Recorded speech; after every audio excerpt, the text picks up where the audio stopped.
Okay, so in between switching recordings, Chris was saying he got an email. Why don't you go ahead and tell us the request that you saw there, Chris? And Actually, I don't think I want to say that. okay, okay. uh, Well, what I will share is it has to do with who would run the visitor accommodations at the DeAnza revitalization. Basically, the visitor accommodations is the politically correct word now for RV park, and it could be a mixture of RV and little cottages.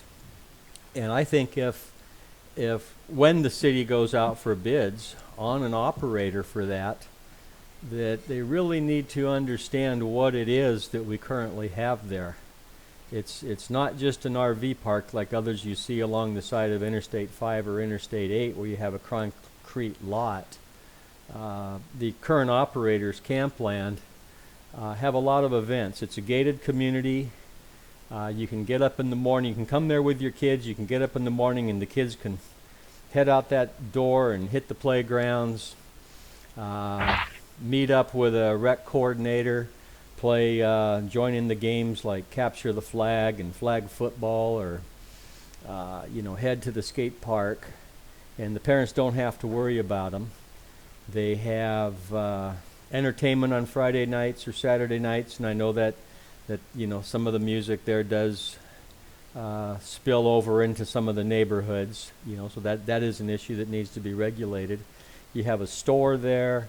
During the winter months especially, there's, although in the summer too, they'll have like on Thursday at 10 o'clock you can go down and they have a guided kayaking tour where you get to use the kayaks for free.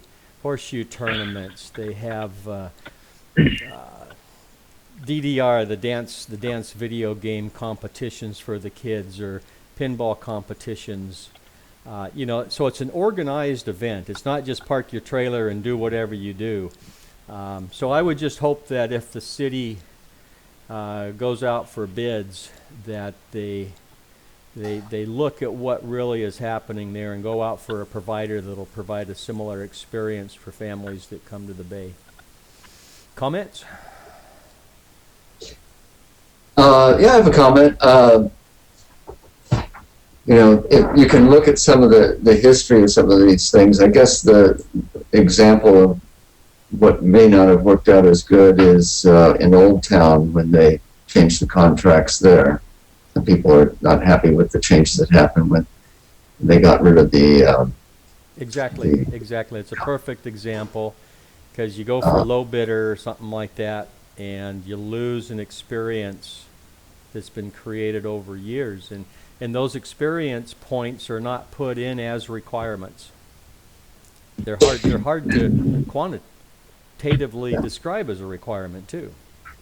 And we're going to see, the jury's still out, we're going to see what happens with Anthony's Fish Grotto opportunity there, because that's a long-term contract that is so we'll see how that one goes. Yeah.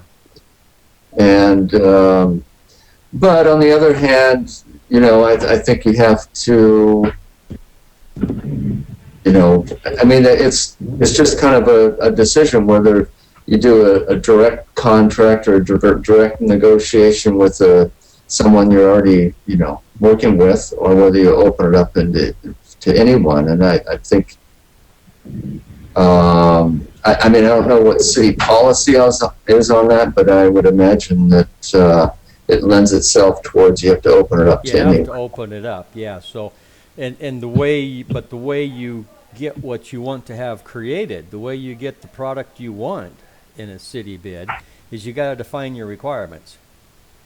If you say we need somebody to operate an RV park, and you go for lowest bidder, you're going to get what your requirement asked for. Lowest bidder's not going to come in and give you something that maybe matches what you had before. But you do have to go out for bids, unless and you can't put in requirements. A city, a government of any size, they can't put in these requirements that says, it can only be by somebody that has, the name that starts with a C and ends with land on the end of it, and has been in the area for 20 years, 40 years, because you're guiding it towards one supplier that way. Yeah, You because got to if put you do out competitive something like that, requirements.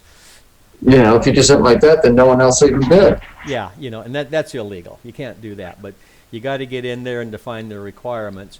And that might be, and a lot of suppliers will help governments define those requirements and say, here's the system you're asking for, whether it's a computing system or a job. Here's what you should be asking for. And I think there's even rules on having those kind of conversations, but it does happen, So, and anybody that's watching this, if you have opposing views, we'd love to have you join our meetings on Thursdays and listen to the opposing views, because it'll give us a lot of, oh yeah, that's another good way to think of it, and we'll put those videos out as well. So let's go to the